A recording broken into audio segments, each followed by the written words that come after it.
It's Tuesday morning ஏர்லியாகவே எழுந்திரிச்சி ஒர்க்லாம் complete பண்ணிவிட்டு ஸ்கூல் அட்மிஷனுக்கு போகலாம் அப்படின்ற ஒரு பிளான் இருந்ததுனால குயிக்காக சமையல் பண்ணிக்கிட்டு இருந்தேன். பிரேக்ஃபாஸ்ட் மட்டும் ரெடி பண்ணிவிட்டு ஸோ ஆஃப்டர்நூன் லஞ்சுக்கு சாப்பாடு மட்டும் வச்சுக்கலாம் அப்படின்னு சொல்லி ப்ரிப்பரேஷனுக்கு எல்லாம் எடுத்து வச்சாச்சு. ஸோ சக்கரவள்ளி கிழங்க ஆஸ் யூஷுவல் எப்போவுமே இட்லி பாத்திரத்தில் வேக வச்சுட்டு அதுக்கு மேலே இட்லி ஊற்றி மூடி வச்சுருவேன். குயிக்காகவே வெந்துடும். 2-3 டைம் வைக்கிறதுனால நல்லாவே வெந்துடும். ஒரு 10 மினிட்ஸில் வெந்துடும்.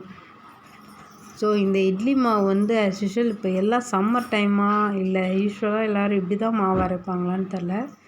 இந்த ஒரு டைம் மட்டும் உளுந்த ஊற வச்சு ஃப்ரிட்ஜில் ஸ்டோர் பண்ணி ஒரு 3 ஹவர்ஸ் 4 ஹவர்ஸ் கிட்ட நல்லா ஊற வச்சுட்டு தான் அதுக்கப்புறம் நல்லா மாவு ரெடி பண்ணேன். மாவு நல்லா வந்துருந்துச்சு. பட் பொங்கி வரவே இல்லை. சம்மரில் பொங்கி வராததுக்கு அவ்வளோ ஆச்சரியம். தக்காளி நிறைய வாங்கி கொடுத்துட்டாங்க. நானும் வேறு வாங்கிட்டு வந்திருந்தேன்.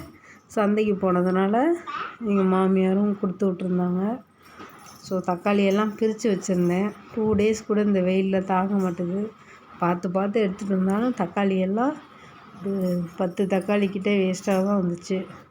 ஸோ அதெல்லாம் எடுத்து தனியாக வச்சுட்டு சாம்பாருக்கு இன்றைக்கி கத்திரிக்காய், முருங்கைக்காய், கொஞ்சம் கேரட், பீன்ஸ் கூட அரை உருளைக்கிழங்கு போட்டு ஆஸ் யூஷுவல் இந்த சாம்பார் இட்லி சாம்பார் நான் ஷேர் பண்ணியிருக்கேன் ஷார்ட் வீடியோவாக.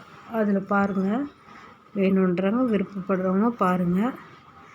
இட்லி நல்லாவே வந்துருந்துச்சு. சாஃப்டாகவும் இருந்துச்சு. நல்லா ஒயிட்டாக இருந்துச்சு.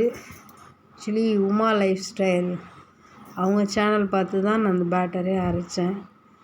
அந்த ஸ்டோர் பண்ணி சில் தண்ணி ஊற்றி தான் அரைச்சி அவல்லாம் பண்ணாங்க. பட் நான் அவல் சேர்க்கல. ஆனால் இட்லி நல்லா ஒயிட்டாகவே வந்துருந்துச்சு. ஸோ பாப்பாவுக்கு காலையில் கிழங்க காட்டினோடனே அவ்வளோ ஹாப்பி. டக்குன்னு தொடவும் சுட்டுடுச்சு. ஸோ கீரையெல்லாம் வச்சுட்டு கீரை காலையிலே பக்கத்தில் வேணும்னா பக்கத்தில் மரம் இருக்குது. அங்கே போய்ட்டு கொஞ்சமாக பறிச்சிட்டு வந்துடுவேன். ஸோ அதை ரெடி பண்ணிவிட்டு இந்த முருங்கைக்கீரை ரெசிபி முருங்கைக்கீரை வடையும் சரி இல்லை முருங்கைக்கீரை வாழைப்பூ பொரியலும் சரி ரெண்டுமே நல்லா பாயில் பண்ணிவிடுங்க. முக்கியமாக இந்த வாழைப்பூவில் தண்ணியை ஃபில்ட்ரு பண்ணி எடுத்துருங்க. வாழைப்பூ தண்ணியை அப்படியே சேர்க்கக்கூடாது. கீரை ஆஸ் யூஷுவல் நல்லா வதக்கி கொஞ்சமாக தண்ணி ஊற்றி வேக வச்சுருங்க. பிஞ்சு கீரையாக இருந்தாலும் சரி. மோஸ்ட்லி எதுக்கும் முத்தின கீரையாக யூஸ் பண்ணாதீங்க. இந்த வாழைப்பூ சேர்க்கும்போது மட்டும் கீரை கொஞ்சம் பிஞ்சாக இருக்க மாதிரி பார்த்துக்கோங்க. வடைக்குமே அப்படி தான். கடலைப்பருப்பு ஆஸ் யூஷுவல் நான் காலைல எழுந்தோடனே ஊற வச்சுட்டு சாப்பர் இருக்கும். டக்குன்னு வடை செய்யணுன்ற ஞாபகம் வந்ததுனால டக்குன்னு அரை வெங்காயத்தை நல்லா சாப் பண்ணிவிட்டு கடலைப்பருப்பு கொஞ்சமாக சேர்த்துருக்கேன். நிறையா சேர்க்கல. கடலைப்பருப்பு நிறையா சேர்த்து இந்த இன்க்ரீடியன்ட்ஸ்லாம் கொஞ்சம் கம்மி பண்ணி தான் செய்வாங்க. பட் நான் அப்படியே ஆப்போசிட்டாக செஞ்சேன். கடலைப்பருப்பு கொஞ்சம்தான் குறப்பாக அரைச்சிட்டு அப்படியே சேர்த்துட்டு செஞ்சேன். நல்லாவே இருந்தது டேஸ்ட்டு. மோஸ்ட்லி கடலைப்பருப்பு சேர்க்கும் போது பாயில் ஆகாத மாதிரி இருக்கும்.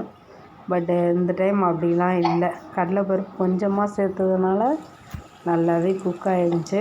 2 டைமும் லோ ஃப்ளேமில் வச்சுட்டு நல்லா பாயில் பண்ணி விட்டுறணும். பாயில் பண்ணிவிட்டு கிட்டத்தட்ட ஒரு 5 மினிட்ஸ் இல்லை 7 மினிட்ஸில் வடை எத்தனை பேட்ச் போடுறீங்களோ அது எல்லாமே நல்லா குக் ஆகிடும். வடை காலையில் சூடாக சாப்பிட்றதுக்கு அவ்வளோ டேஸ்ட்டாக இருந்துச்சு.